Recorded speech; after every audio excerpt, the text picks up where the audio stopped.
In the middle. And work your way out.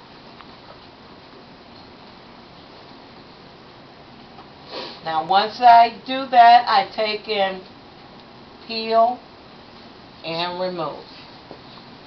And then my garbage is usually open so I can drop this in.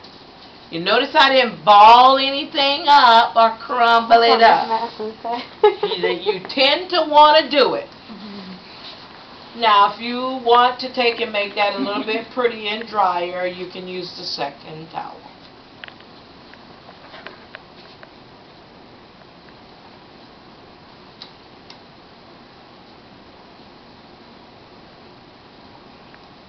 And again, you do the same thing. You peel it back. And I need to keep this because we need to take some alcohol. Anesthesia would be there and have the bottle of alcohol ready to spray it down and put the body on. So you can give that to anesthesia.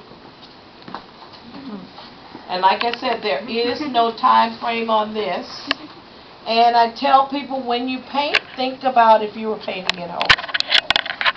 Some people can't paint like this in a circle because they have problems. Suppose I keep missing things like that. What do I do with my second sponge? You get the sponge mist. I come back and I get that.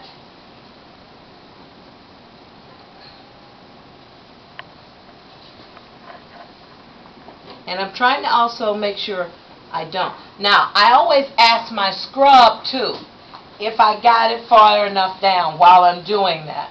Because your scrub can see on that side, you can't.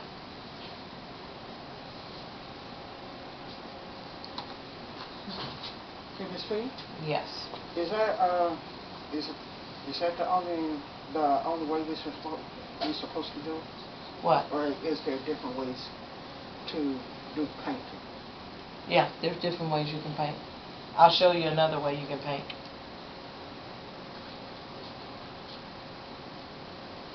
And like I said, you only spend time on that if you're going to take and operate on it. Otherwise, leave it alone. Just dual swipe. And usually it's not in the field. If you're doing cysto, yes, you have to prep it. And spend time and touch it too.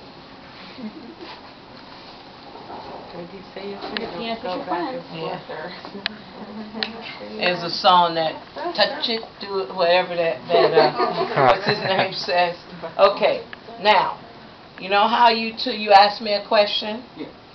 There's people that know how to do it like this. You know, it's according to how you paint, you know how to paint.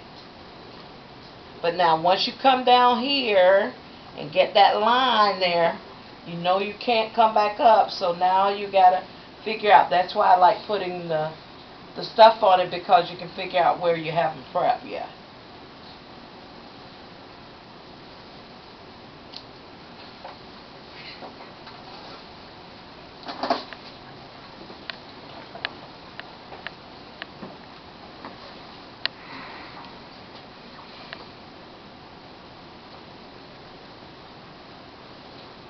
Have you ever encountered a patient who's allergic to iodine and like alcohol? Not alcohol, but iodine. And if it does, then you use water. Okay, and let me show you something I'm looking for. I'm looking for the one factor that should never be done is if this is wet. See? Look at that. I see. You see that? Yeah. So that's what you all don't want to do during the prep. Let that run. That's why you take your sponges and make sure you don't have a lot, because now you've got to worry about, look, you've got to worry about that. I would change that Bobby pad. So when you all are painting and prepping, make sure you take and look to make sure you don't get that wet down in that area. Now, I've got the patient ready. Now I'm going to take this from under. Now here's one of the things I always do anyway, is I always do this. and make sure I don't have any wet under there. But as you can see, my bovie has lost its contact, so I immediately, when I finish, I would take and change the bovie. You can't see anything. So you don't panic, because you're going to see that happen with people in the OR. So a lot of them actually will put the bovie even further under the buttocks so they don't get it there. Or they'll put it further away, which they're supposed to put it closest to. And again, I always take and do this. I don't do this. Some people do it this way because I worry sometimes I'm going to come like in my field. So I do, this is just my own little thing I do, is making sure that, and I look to make sure that I came far enough down. Doctors will usually walk in and say to you, could you get that a little bit more? Now, I finished my prep. What I would do is ask the scrub if they have some sponges I could use. And I'll take the a sponge stick.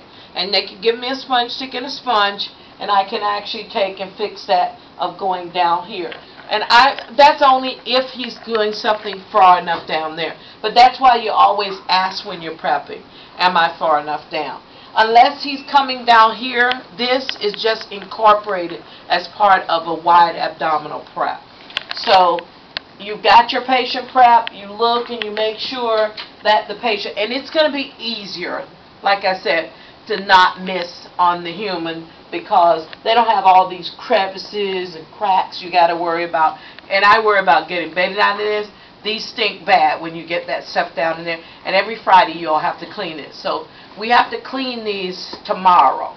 We don't want to clean these on Friday. Friday we want to do as less cleaning as possible. Thursday. I mean Thursday. Okay.